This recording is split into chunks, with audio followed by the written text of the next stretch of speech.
Class 12-এর ছাত্রছাত্রীদের physics ক্লাসরুমে স্বাগত জানাই। আমরা ছায়া পদার্থবিদ্যা দ্বাদশ শ্রেণীর বইয়ের তড়িৎ প্রবাহ এবং ওহমের সূত্র চ্যাপ্টারটির সেট 2 এর অঙ্ক শুরু করেছিলাম। এর আগের ক্লাসে সেট 2 এর 1 থেকে 10 অবধি অঙ্ক করে দেখানো হয়েছে। তো আজকের ক্লাসে আমরা সেট 2 এর 11 নম্বর অঙ্ক থেকে দেখানো শুরু করব। তো চলো আজকের ক্লাস শুরু করা যাক। ছায়া পদার্থবিদ্যা বইয়ের তড়িৎ প্রবাহ এবং ওহমের সূত্র চ্যাপ্টারের 11 নম্বর অঙ্ক কি বলছে চলো দেখে নিই। তো এখানে বলছে যে একটি 5 অ্যাম্পিয়ার তড়িৎ প্রবাহ সমান্তরালে যুক্ত 3টি শাখায় বিভক্ত হলো। শাখা 3টিতে তারের দৈর্ঘ্যের অনুপাত 2:3:4 এবং ব্যাসের অনুপাত 3:4:5। তারগুলির উপাদান একই হলে প্রতি শাখায় তড়িৎ প্রবাহ কত? তো খুব সহজ একটা অঙ্ক এখানে দিয়েছে, যে একটা সার্কিট দেখো এখানে এঁকেছি আমরা, যেখানে 3টে রোধ দেখানো হয়েছে R1, R2, R3 বলে, এবং সেই 3টে রোধ সমান্তরাল সমবায় একটি ব্যাটারির সঙ্গে যার ভোল্টেজ V তার সঙ্গে যুক্ত করা হয়েছে। তো এখানে বলছে যে একটি 5 অ্যাম্পিয়ার তড়িৎ প্রবাহ যুক্ত রয়েছে, অর্থাৎ ব্যাটারি থেকে যে তড়িৎ প্রবাহ বেরিয়েছে সেটা হলো 5 অ্যাম্পিয়ার। তো সেই 5 অ্যাম্পিয়ার তড়িৎ প্রবাহ, এটা হচ্ছে মূল প্রবাহ, সেটা এই সমান্তরাল সমবায়ের বিভিন্ন ব্রাঞ্চে বিভক্ত হয়ে যাবে, I1, I2, I3 এরকম হিসাবে। তো অঙ্কে যে 3টে তারের রোধের কথা বলেছে দেখো, সেখানে বলছে যে তাদের দৈর্ঘ্যের অনুপাত দিয়ে দিয়েছে আর তাদের ব্যাসের অনুপাত দিয়ে দিয়েছে। তো আমরা কি করেছি, এখানে ধরে নিয়েছি যে 3টে রোধ R1, R2, R3, তাহলে তাদের অনুপাত কি হবে, R1:R2:R3। সেগুলোকে কিভাবে লেখা হয়েছে দেখো, আমরা রোধ মানে জানি কি, রোধ মানে হয় রো ইন্টু L/A, মানে লেন্থ বাই এরিয়া, তার সঙ্গে রোধাঙ্ক গুণ থাকে। তো সেরকম ফর্মুলায় ডাইরেক্ট বসিয়েছি যে প্রথম যে তারটি, তার যদি রোধ হয় R1, তাহলে তার লেন্থ আমরা ধরে নিয়েছি L1 লেন্থ, এবং তার ব্যাস আমরা ধরেছি D1। তো সেখান থেকে আমরা সেই তারটির প্রস্থচ্ছেদের ক্ষেত্রফল বার করেছি। ক্ষেত্রফলের ফর্মুলা হয় কি, পাই ইন্টু ব্যাসার্ধের স্কোয়ার, মানে πr²। তো এখানে দেখো ব্যাস দেওয়া ছিল, মানে ব্যাসের অনুপাত দেওয়া ছিল, যাই হোক। তো তাহলে সেখান থেকে আমরা ব্যাস থেকে ব্যাসকে 2 দিয়ে ভাগ করে ব্যাসার্ধ বার করেছি। তাহলে পাই ইন্টু ব্যাসার্ধের স্কোয়ার হয়ে গেল কি, প্রস্থচ্ছেদের ক্ষেত্রফল। তো প্রথম তারটির ক্ষেত্রে ধরে নেওয়া হচ্ছে যে ব্যাস D1, দৈর্ঘ্য L1। একই রকমভাবে দ্বিতীয় তারের ক্ষেত্রে আমরা ধরে নিয়েছি, দ্বিতীয় তারের রোধ যদি R2 হয়, সেক্ষেত্রে L2 দৈর্ঘ্য, D2 ব্যাস। 3 নম্বর তারের ক্ষেত্রে L3 দৈর্ঘ্য, D3 ব্যাস। এইরকমভাবে প্রতিটিকেই আমরা রো L/A², মানে এরিয়া স্কোয়ার, এই ফর্মে ফেলেছি, নিয়ে 3টে অনুপাত এখানে লিখে রেখেছি।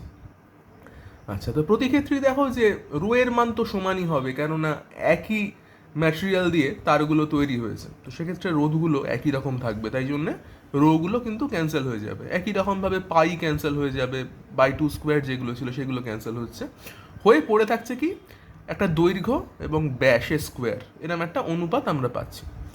আচ্ছা, তো আমাদের অঙ্কে কিন্তু দৈর্ঘ্যর অনুপাত বলে দেওয়া ছিল, ব্যাসের অনুপাত বলে দেওয়া ছিল। তো তার ফলে সুবিধা হয়েছে কি, আমরা এখানে দৈর্ঘ্য এবং ব্যাসের অনুপাত হিসেবে ওই মানগুলো ডাইরেক্ট লিখে দিয়েছি। দৈর্ঘ্যের অনুপাত চাকু কী ছিল, 2:3:4, তাই জন্য আমরা L1:L2:L3 জায়গায় বসিয়েছি 2, 3, 4। একই রকমভাবে আমাদের ব্যাসের অনুপাত দেওয়া ছিল 3:4:5, 3:4:5। তাহলে কি করেছি দেখো, D1² ছিল, তাহলে 3², D2² 4², D3² 5² লিখেছি। তাহলে এখানে কিন্তু আমরা 3টে রোধের একটা অনুপাত খুব সুন্দরভাবে এখানে বেরিয়ে গেল, 2/9:3/16:4/25। আচ্ছা, নেক্সট কি করা হচ্ছে দেখো, বলছে যে প্রতিটি রোধের মধ্য দিয়ে প্রবাহ মাত্রা আমরা জানি যে ওই রোধের কি হয়, ব্যস্তানুপাতিক হয়। এটা তো খুব সহজ জিনিস, প্রবাহ মাত্রা প্রতিটা রোধের ক্ষেত্রে কিন্তু ব্যস্তানুপাতিক। তো সেই অনুযায়ী আমরা ফর্মুলা লিখতে পারবো I1:I2:I3, সেটা ইকুয়াল কি 1/R1:1/R2:1/R3। মানে রোধ যত কম তার মধ্য দিয়ে তো প্রবাহ তত বেশি যাবে, খুব স্বাভাবিক ব্যাপার। তো সেই অনুযায়ী আমরা কিন্তু এখানে দেখো R1 যেটা ছিল 2/9, সেটাকে লিখেছি 9/2, কেননা 1/R1, I1টা 1/R1 সঙ্গে সমানুপাতিক, বা I1টা R1 ব্যস্তানুপাতিক, সেই জন্য R1কে আমাদের উল্টে লিখতে হয়েছে, অনন্যককে লিখতে হয়েছে। একইভাবে আপ টু 3/16 ছিল, লেখা হলো 16/3। R3 ছিল 4/25, এখানে লিখেছি 25/4। আচ্ছা, আবার আমরা জানি যে মূল প্রবাহ যেটা আছে, কারেন্ট যেটা, সেটাই তো তিনটে ভাগে ভেঙে গেছে। I1, I2, I3, এই তিন ভাগে কারেন্টটা ভেঙে গেছে। তাহলে তিনটে কারেন্টের যোগফল সেটা মূল প্রবাহের সঙ্গে সমান। তো মূল প্রবাহ কত ছিল? মূল প্রবাহ ছিল 5। তাহলে আমাদের I1, I2, I3 কত? I1, I2, I3 অনুপাত দেখো এগুলো। তো তাহলে সেগুলোকে আমরা ধরতেই পারি যে I1, I2, I3 যদি অনুপাত এগুলো হয়, তাহলে I1 কত? 9/2 ইন্টু এক্স, I2 কত? 16/3 ইন্টু এক্স, I3 কত? 25/4 ইন্টু এক্স। একটা সমান অনুপাত হিসেবে যেহেতু রয়েছে, আমরা একটা সমান কনস্ট্যান্ট দিয়ে জিনিসগুলোকে গুণ হিসাবে লিখতেই পারি। এবং সেখান থেকে দেখো আমরা এক্স বার করেছি। এক্স কত? এক্সের মান আমরা পেলাম 60/193। এবারে খুব সহজেই I1, I2, I3 মান কিন্তু আমরা বার করে ফেলতে পারছি। I1 কত ছিল? I1 ছিল 9/2 ইন্টু এক্স। এক্স তো আমরা জানি, এক্সের মান যদি বসিয়ে দিই, দেখো এক্সের মান বসানো হয়েছে, আমরা পেয়ে যাচ্ছি I1 হচ্ছে 1.4 অ্যাম্পিয়ার। একই রকমভাবে I2 বার করেছি, 16/3 ইন্টু এক্স, এক্সের মান বসিয়েছি, পেয়ে গেছি 1.66 অ্যাম্পিয়ার। একই রকমভাবে আমরা I3 করেছি, I3 হয়ে গেছে 25/4 ইন্টু এক্স, করে পাচ্ছি 1.94 অ্যাম্পিয়ার। তো আশা করি বুঝলে অঙ্কটা খুব সহজ অঙ্ক। এখানে মেন যে কারেন্ট আই ছিল সেটা বলে দেওয়া ছিল 5 অ্যাম্পিয়ার, এবার সেটা বিভিন্ন ব্রাঞ্চের মধ্যে ডিস্ট্রিবিউট হয়ে গেছে। তো সেই প্রতিটা কারেন্টের মান এখানে আমরা কিন্তু বার করে ফেললাম। চলে এলাম পরবর্তী 12 নম্বর অঙ্ক। এখানে বলেছে চিত্রে প্রদত্ত বর্তনীর ক্ষেত্রে কোষ থেকে কত তড়িৎ প্রবাহ পাওয়া যাবে। কোষ মানে ব্যাটারি, এখানে ব্যাটারির থেকে কত কারেন্ট আমরা পাবো। তো একটা ছবি দেওয়া রয়েছে, দেখো ছবিতে একটা বর্গক্ষেত্রের মতো আঁকা, তার কর্ণের মতো আঁকা, ওই রকমভাবে একটা সার্কিট করেছে। করে দেখো কিভাবে রোধগুলো দেওয়া রয়েছে। এখানে একটা 1 ওহম, নিচে একটা 1 ওহম, আর এই কর্ণের এই দুই পাশে 1 ওহম 1 ওহম, এখানে 1 ওহম 1 ওহম, এরকম করে করে একটা সার্কিট মতো এঁকেছে। আচ্ছা, এখানে একটা ব্যাটারি দিয়েছে। ব্যাটারির দেখো বিভব কত? 1 ভোল্ট ব্যাটারি, আর তার সঙ্গে একটা 2/3 ওহম দেখা যাচ্ছে, মানে এটা হচ্ছে ব্যাটারির অভ্যন্তরীণ রোধ বা ইন্টারনাল রেজিস্ট্যান্স, যাই বলো না কেন। তো এই ব্যাটারির থেকে তাহলে কত কারেন্ট সার্কিটে প্রবেশ করছে, এইটা আমাদের বার করতে হবে। মূল প্রবাহ কত, আই কত, এইটা বার করব। তো আমরা আগেও বলেছিলাম যে যখনই তোমাদের কোনো একটা সার্কিট প্রশ্নে থাকবে, আমরা চেষ্টা করব কি সেটার সিম্পলিফাইড একটা ফিগার আঁকার, যে কোন ছবিটা আঁকলে আমাদের অঙ্কটা করতে সুবিধে হবে, এরকম কোনো একটা ছবি আমরা এঁকে নেবো। তো সেটাই করেছি। দেখো এখানে প্রথমেই আমরা একটা খুব সরলীকৃত ছবি এঁকে নিয়েছি। যে আগের যে সার্কিটটা ছিল, আরেকবার একটু ভালো করে দেখাই যে আগের সার্কিটটা কেমন ছিল। সেটাতে উপরে ছিল 1 ওহম। তো 1 ওহমের দুই প্রান্ত দেখো ব্যাটারির দুই মেরুর সঙ্গে যুক্ত, ভালো করে খেয়াল করলেই বুঝতে পারবে। 1 ওহমের এই প্রান্তটা এসছে ব্যাটারির এই প্রান্তের সঙ্গে যুক্ত, পজিটিভ প্রান্তের সঙ্গে। একই রকমভাবে অন্য প্রান্ত যেটা, বি প্রান্ত যেটা, সেটা কিন্তু ব্যাটারির নেগেটিভ প্রান্তের সঙ্গে যুক্ত। তার মানে কি 1 ওহমকে আমরা একটা মাত্র শাখায় রেখেছি এবং তার দু প্রান্ত কিন্তু ব্যাটারির সঙ্গে কানেক্টেড। আচ্ছা, একই রকমভাবে দেখো এখানে রয়েছে 1 ওহম 1 ওহম। তো এই 1 ওহম 1 ওহম এরা কিন্তু প্যারালাল কানেকশনে রয়েছে। এদের প্রতিটি প্রান্ত, এই 1 ওহমের এই ডি প্রান্ত, এই 1 ওহমের এ প্রান্ত, এরা কিন্তু আবার ব্যাটারির পজিটিভ প্রান্তের সঙ্গে যুক্ত। তো সেই রকমভাবে আঁকা হয়েছে 1 ওহম 1 ওহম প্যারালাল কানেকশন। এই 1 ওহম এই 1 ওহম, বি এবং সি, তারা কিন্তু ব্যাটারির নেগেটিভ মেরুর সঙ্গে যুক্ত। সেই জন্য এই 1 ওহম 1 ওহমের একটা প্রান্ত আমরা ব্যাটারির নেগেটিভ মেরুর সঙ্গে কানেক্টেড রেখেছি, মানে এরাও তাহলে প্যারালাল কানেকশনে রয়েছে। এবার এরা দুজনে, এই দুই সমান্তরাল সমবায়, এরা কিন্তু একে অপরের সঙ্গে শ্রেণী সমবায় রয়েছে। আবার এই নিচের 1 ওহম 1 ওহম যেগুলো দেখো ডি আর সি এর সঙ্গে কানেক্টেড, সেটাও কিন্তু ডি প্রান্ত ব্যাটারির পজিটিভ মেরুর সঙ্গে কানেক্টেড, সি প্রান্ত ব্যাটারির নেগেটিভ মেরুর সঙ্গে কানেক্টেড। তাহলে এই 1 ওহমটা পুরোটাই প্যারালালে থাকছে এই পুরো সার্কিটটার সঙ্গে। তো এইভাবে আমরা খুব সরলীকৃত একটা ছবি আঁকলাম, যেখান থেকে আমরা বুঝতে পারছি সার্কিটটা কেমন হতে যাচ্ছে। আচ্ছা, এটাকে যদি আরও সিম্পলিফাইড করা যায় সার্কিটটাকে, মানে ধরো এই যে 1 ওহম 1 ওহম ছিল, এই 1 ওহম 1 ওহম ছিল, সেগুলোর সমান্তরাল সমবায় এটার বদলে যদি আমরা একটা মাত্র রোধ করি, মানে এই দুটো রোধের যদি তুল্য রোধ বার করি, তার মান কত হয়? তার মান হয় 0.5 ওহম। দেখো ঠিক তার পরের যে ছবিটা রয়েছে, এই ছবিটা এখানে সেভাবে দেখানো হয়েছে যে এই 1 ওহমের তুল্যরোধ 0.5 ওহম, ওই 1 ওহমের তুল্যরোধ 0.5 ওহম। তোমরা এটা করে দেখতে পারো তুল্যরোধ 1 ওহমের কত হয়। আরেকটা জিনিস শিখিয়ে দিই, সেটা হচ্ছে যদি দেখো যে উপরে নিচে একই মানের রোধ রয়েছে, তাহলে তুল্যরোধ হয়ে যায় যে কোনো একটি রোধের অর্ধেক। এখানে কি ছিল 1 ছিল, তাহলে তুল্য হয়ে যাচ্ছে 0.5। বোঝা গেল? যদি 5 হতো, উপরে 5 ওহম নিচে 5 ওহম, তাহলে 5-এর হাফ কত? 2.5, তাহলে এটা হতো 2.5। 6 হলে 3 হতো। একই রোধ থাকলে, একই মানের রোধ থাকলে তুল্য হয়ে যায় তার অর্ধেক। আচ্ছা, তাহলে কি দাঁড়াচ্ছে? তাহলে উপরে 1, নিচে দুটো 0.5 আর নিচে আরেকটা 1। এবার এই 0.5 শ্রেণী সমবায়, তাহলে এদের যদি তুল্য বার করো সেটা কত হয়? যোগ হয়ে যায়, এটা 1 ওহম হয়ে যায় আবার। তাহলে হয়ে গেল কি, তিনটে 1 ওহম তারা সমান্তরাল সমবায় রয়েছে, আর এদের পুরো সমগ্র বর্তনীর যে তুল্যরোধ সেটা হয়ে যাচ্ছে 1/3 ওহম। বেশ কথা। তো তাহলে এখান থেকে আমরা কি কি জানি? দেখো, ব্যাটারির ইএমএফ জানি, অভ্যন্তরীণ রোধ জানি, আর পুরো বর্তনীর তুল্যরোধও জানি। তাহলে এখান থেকে খুব সহজেই এই ফর্মুলাটা বসিয়ে দিয়ে আমরা বর্তনী প্রবাহ মাত্রা পেয়ে যেতে পারছি। তো সেটা করেছি। দেখো, ই ছিল কত? 1 ভোল্ট। ক্যাপিটাল আর মানে যেটা আর ইকুইভ্যালেন্ট বার করলাম সেটা হচ্ছে 1/3 ওহম, আর ব্যাটারির অভ্যন্তরীণ রোধ স্মল আর যেটা, সেটা দিয়ে দিয়েছিল 2/3 ওহম। বসিয়ে দিয়েছি, করে আমরা পেয়ে গেলাম 1 ওহম। চলে এলাম পরবর্তী 13 নম্বর অঙ্ক। এখানে বলছে যে 20 সেন্টিমিটার দৈর্ঘ্য এবং 2 মিলিমিটার স্কোয়ার প্রস্থচ্ছেদ বিশিষ্ট তামা ও অ্যালুমিনিয়ামের দুটি দণ্ড পরস্পরের সঙ্গে সমান্তরাল সমবায়ে যুক্ত আছে। যদি তামার ও অ্যালুমিনিয়ামের রোধাঙ্ক যথাক্রমে বলে দেয়া রয়েছে রো সিইউ, মানে তামার রোধাঙ্ক কত দেয়া রয়েছে? 1.7 10⁻⁸ ওহম মিটার, এবং রো এএল মানে অ্যালুমিনিয়ামের রোধাঙ্ক দেওয়া রয়েছে 2.6 10⁻⁸ ওহম মিটার হয়, তবে ওই সংস্থাটির তুল্য রোধ কত হবে? তো এটাও খুব সহজ অঙ্ক। এখানে কি করছে দেখো, এখানে তামা অ্যালুমিনিয়ামের দুটো দণ্ড সমান্তরালে রেখেছে, মানে তামা দিয়ে একটা রোধ তৈরি করা আছে আর অ্যালুমিনিয়াম দিয়ে একটা রোধ তৈরি করা আছে। এই দুটো রোধকে রেখে দিয়েছে সমান্তরাল সমবায়। তো তাহলে তো সমান্তরাল সমবায়ের তুল্যরোধ বার করা তো ভীষণ সহজ, আমরা তো শিখেছি জিনিসটা। তো তাই করেছি। দেখো, এখানে একটা ছোট্ট সার্কিট মতো বানিয়েছি। ওপরেরটা কপার দিয়ে তৈরি করা রোধ, নিচেরটা অ্যালুমিনিয়াম দিয়ে তৈরি করা রোধ। এবার কি কি বলেছে?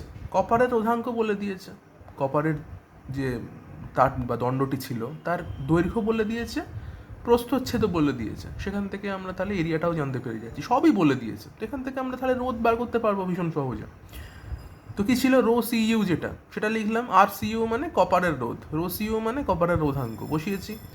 দৈর্ঘ্য ছিল কত? 20 সেমি, এটাকে মিটারে নিয়ে করেছি 0.2। আচ্ছা, এরিয়াটা যেটা ছিল মিলিমিটার স্কোয়ার ছিল, তো সেখান থেকে মিটার স্কোয়ার এনেছি, তাই জন্য 10⁻⁻6 করেছি। হলো, করে আমরা পেয়ে গেলাম কপারের রোধ কত? 1.7 10⁻⁻3 ওহম। বেশ কথা। এবার চলে এসেছি কি অ্যালুমিনিয়ামে। অ্যালুমিনিয়ামের রোধ কত? অ্যালুমিনিয়ামের রোধের ক্ষেত্রেও একই জিনিস করেছি, রোধাঙ্ক বসিয়েছি, দৈর্ঘ্য বসিয়েছি, এরিয়া বসিয়েছি, ওই একই রকম আগের মতো করে। এবার অ্যালুমিনিয়ামের মতো করে কত এসছে? 2.6 10⁻⁻3 ওহম। আচ্ছা, এবার দুটো রোধ যখন সমান্তরাল সমবায় থাকে, তাদের ইকুইভ্যালেন্টের ফর্মুলা কি? এইটা দুটো রোধের গুণফল বাই দুটো রোধের যোগফল। তো জানো তোমরা, বসিয়ে দেবে, দুটো গুণ করো, দুটো আর গুণ করবো, দুটো আর যোগ করবো, করে পেয়ে যাচ্ছি 1 × 10⁻³ হয়ে গেল। ভীষণ সহজ অঙ্ক, এটা না করলেও চলতো। আচ্ছা, করা হয়ে গেছে যখন, কিছু করার নেই। বেশ, এবার চলে এলাম 14 কি বলছে? 14 বলছে তিনটে রোধের অনুপাত 1:2:3। বৃহত্তম রোধটি 12 ওহম হলে রোধ তিনটির 1 নম্বর শ্রেণী সমবায় ও 2 নম্বর সমান্তরাল সমবায়ের তুল্য রোধ কত? তো কি করবো তাহলে? তিনটে রোধের অনুপাত দিয়ে দিয়েছিল 1:2:3। তাহলে তিনটে রোধ কি হবে? x 2x 3x। অনেকে কি করবে? R 2 আর 3R, যা খুশি, মানে এটা আমি x লিখেছি, তোমরা আরও লিখতে পারো, যা খুশি। আচ্ছা, যাই হোক, তিনটে রোধ তাহলে কি হলো? x 2x 3x। এবার বলছে প্রশ্নানুযায়ী যেটা বড় রোধটা কত বলেছে? 12 ওহম। তাহলে বড় কি? এদের মধ্যে 3x বড়, তাই 3x-কে 12 লিখেছি। তাহলে এখান থেকে x পেয়ে গেলাম তো 4, x 4 হলো। তো তাহলে তিনটে রোধ তো পেয়ে যাচ্ছি। x কত? 4, 2x কত? 4 দুগুণে 8 আর 3x কত 12, একদম পরপরভাবে বসিয়ে দিয়েছি, 4 8 12 হলো। এবার ফার্স্ট কোশ্চেন যেটা ছিল যে শ্রেণী সমবায় তুল্যরোধ কত, R1 R2 R3 যোগ করেছি, পরে কত পেলাম 24 ওহম পেলাম। আচ্ছা, সমান্তরাল সমবায় তুল্যরোধ কত, সেখানেও ফর্মুলা লাগিয়ে দিলাম, R1 R2 R3 তিনটে যদি সমান্তরাল সমবায় থাকে তখন কীভাবে লিখতে হয়, তখন ফর্মুলা হচ্ছে R1 into R2 into R3 by R1 R2 plus R2 R3 plus R3 R1। এভাবে করেছি, তোমরা ডাইরেক্ট মানে ওই 1 by R1 plus 1 by R2 plus 1 by R3 করেও করতে পারো, করে যেটা পাবে তার উল্টে নেবে, মানে রেসিপ্রোকাল নিয়ে নেবে, তাহলে পেয়ে যাবে। করে আমরা পেয়ে যাচ্ছি, দেখো উত্তর এসছে 24/11 ওহম। সমান্তরাল সমবায় তাহলে পাচ্ছ এইটা 24/11 ওহম। পরের অঙ্ক বলছে 15 নম্বর অঙ্ক, 10 ভোল্ট তড়িৎচালক বল ও 1 ওহম অভ্যন্তরীণ রোধ বিশিষ্ট একটি কোষকে 3 ওহম 5 ওহম ও 8 ওহম সমান্তরাল সমবায়ে যুক্ত 3টি রোধকের সঙ্গে শ্রেণী সমবায়ে যোগ করলে 3টি রোধকের ভিতর প্রবাহ মাত্রা কত হবে।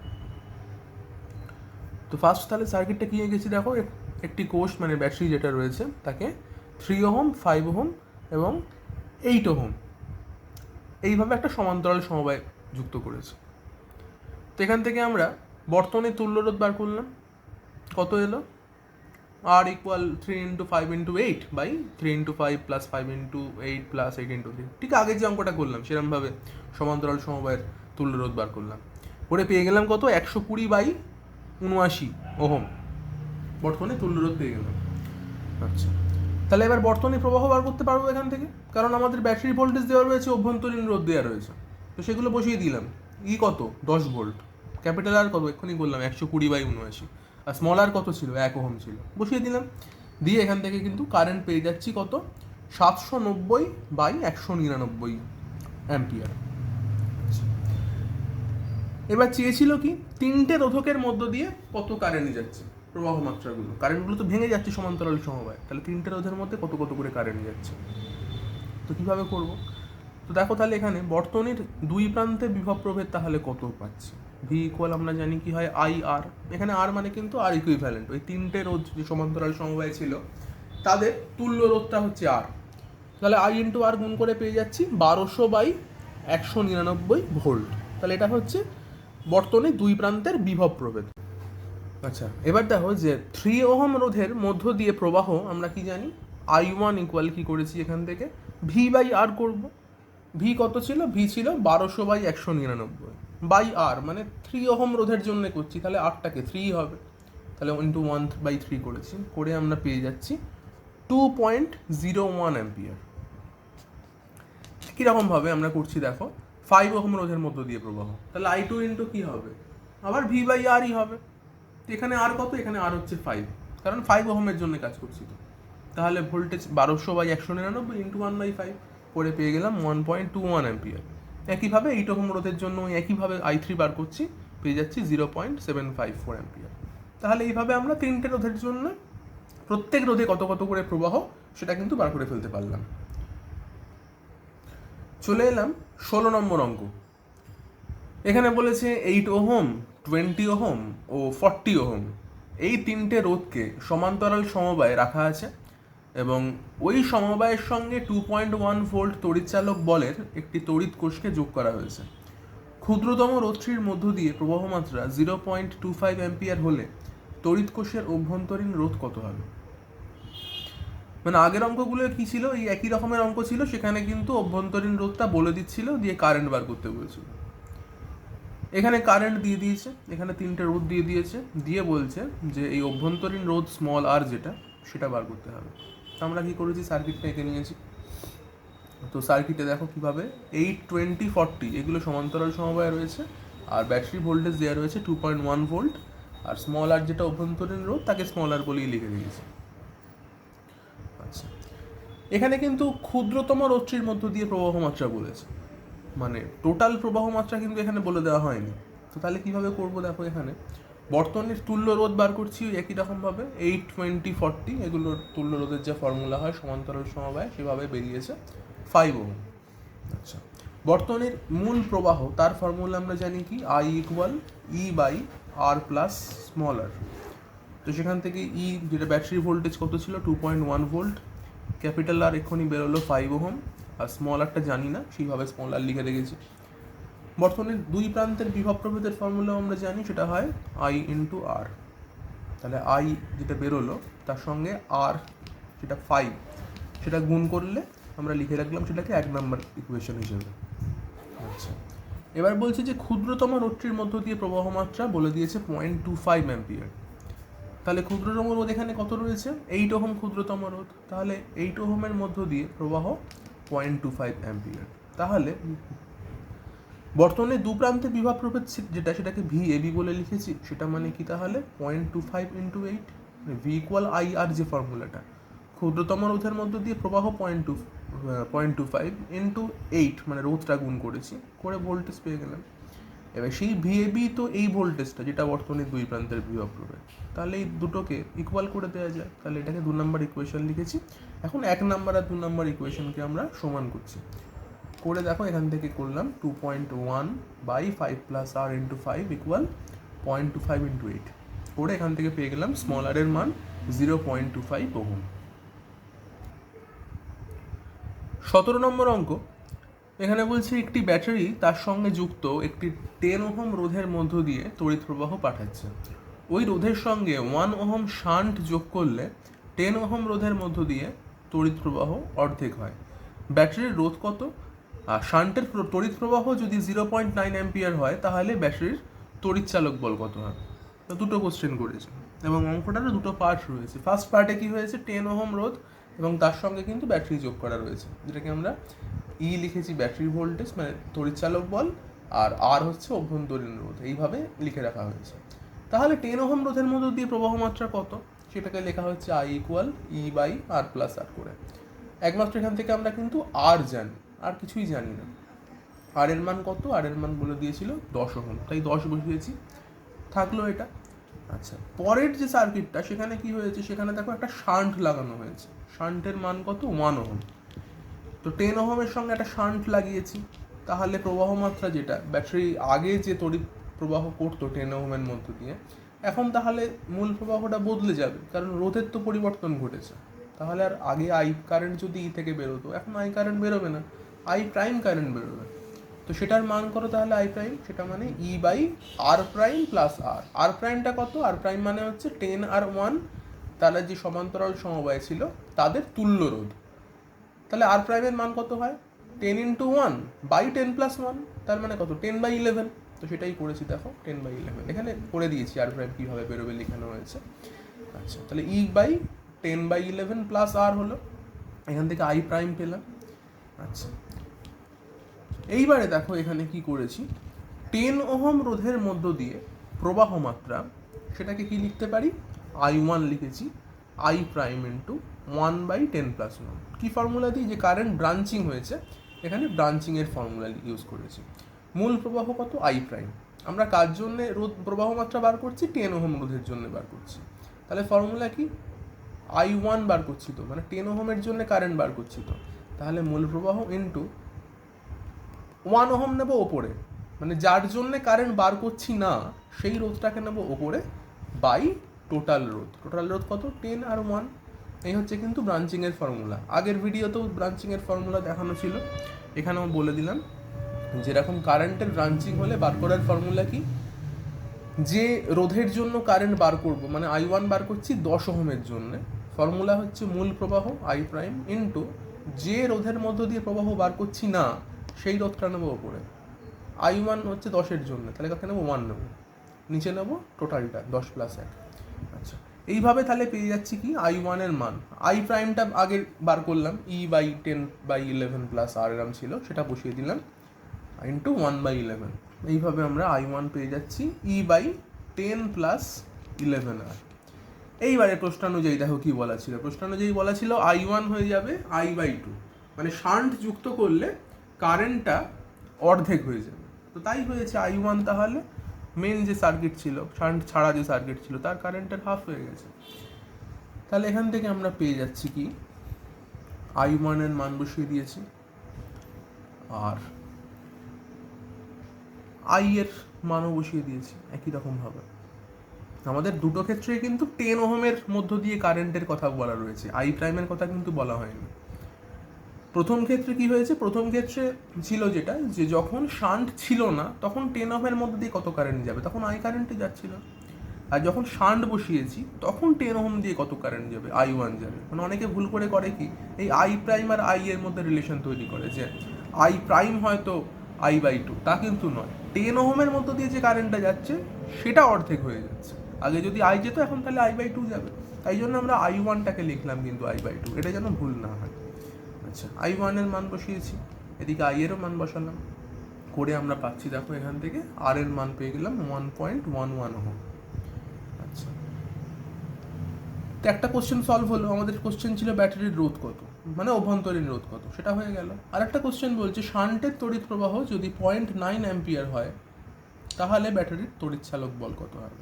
তাহলে এখানে শান্ট প্রবাহ যেটা, মানে শান্টের মতো দিয়ে কারেন্ট যেটা, সেটা হচ্ছে কত, 0.9 যদি হয়, 0.9 অ্যাম্পিয়ার হয়, তাহলে আমরা আইএসকে কীভাবে লিখতে পারি, I prime equal is equal I prime into 10/10+1।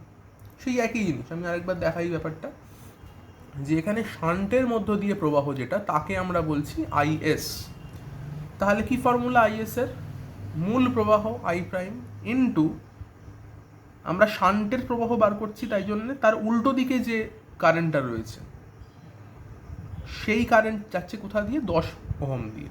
তাহলে 10টাকে উপরে নেব বাই টোটাল রেজিস্ট্যান্স হবে, তাহলে উপরে নিয়েছি 10/10+1 করে আমরা এখান থেকে পেয়ে যাচ্ছি আইএস। দেখো আই প্রাইমের মান বসিয়েছি, এটা তো 10/11 হয়েছে। আইএস বলা ছিল 0.9, সেটা বসালাম, বসিয়ে এখান থেকে স্মল আর এর মান বসিয়েছি 1.11। সব কিছু করে আমরা পেয়ে গেলাম যে তড়িৎ চালক বল হচ্ছে 2 ভোল্ট। চলে এলাম 18 নম্বর অঙ্ক। এখানে বলছে 6 ওহম, 12 ওহম ও 12 ওহম রোধের তিনটি পরিবাহীর সমান্তরাল সমবায়কে 1.5 ভোল্ট তড়িৎচালক বল ও 2 ওহম অভ্যন্তরীণ রোধযুক্ত একটি তড়িৎ কোষের সঙ্গে শ্রেণী সমবায় যুক্ত করা হয়েছে। রোধক তিনটির প্রবাহ মাত্রা নির্ণয় করো। তো এই অঙ্কটাও আগের অঙ্কগুলোর মতনই, একদমই ওই অভ্যন্তরীণ রোধ এবং তড়িৎচালক বল এই অঙ্কগুলোর মতো। তো এখানে কি দেখো, তিনটে আবার 6, 12, 12 এরকম তিনটে রোধকে সমান্তরাল সমবায়ে রেখে দেওয়া হয়েছে। তাহলে আমরা প্রথমেই যেটা করছি এরকম অঙ্কগুলোর ক্ষেত্রে, যে বর্তমানে তুল্য রোধ দেখো বার করে নিচ্ছি। তুল্য রোধ এসছে কত, 3 ওহম। আচ্ছা, প্রবাহ মাত্রার ফর্মুলা কি আছে, আই ইকুয়াল E/R+R। সেইভাবে ফর্মুলা দিয়েছি, ই কত 1.5, আর বেরোলো কত 3, স্মল আর কত 2। তো এইভাবে আমরা কিন্তু প্রবাহ মাত্রা আই বার করে ফেলতে পারলাম 0.3 অ্যাম্পিয়ার। আচ্ছা, এরপরের কাজ কি, এবারে বর্তনীর দুই প্রান্তের বিভব প্রভেদ কত আছে দেখো, লিখেছি VAB equal I into R. VAB মানে এই যে এ আর বি যে দুই প্রান্ত, বর্তনীর দুই প্রান্তের বিভব প্রভেদ বার করে ফেলতে পারলাম I ইন্টু আর করে। আই জানা আছে, আই এর মান 0.3 অ্যাম্পিয়ার, আর আর বের করেছি 3 ওহম। তাহলে এখান থেকে পেয়ে যাচ্ছি দুই প্রান্তের বিভব প্রভেদ 0.9 ভোল্ট। তো তাহলে খুব সহজেই আমরা এখান থেকে I1, I2, I3 বার করে ফেলতে পারবো। I1 কত হবে, I1 হয়ে যাচ্ছে তাহলে V ইকুয়াল IR যদি হয়, তাহলে I মানে কি V/R, তাহলে VAB/6 সেটা মানে হচ্ছে I1। তাহলে I1কে লিখছি VAB/6, 0.9/6, পাচ্ছি 0.15 অ্যাম্পিয়ার। একই রকমভাবে I2 কত, 0.9/12, সেটা হয়ে যাচ্ছে 0.075 অ্যাম্পিয়ার। একই রকমভাবে R2 আর R3 মান দেখো দুটোই 12 ওহম করেছিল, তাহলে I2-র মধ্য দিয়ে যদি 0.075 কারেন্ট যায়, তাহলে I3-র মধ্য দিয়েও ওই একই পরিমাণ, মানে I3-র পরিমাণও একই হবে, R3-র মধ্য দিয়েও একই পরিমাণ কারেন্ট যাবে, তো সেটা I3ও হয়ে যাচ্ছে তাহলে 0.075 অ্যাম্পিয়ার।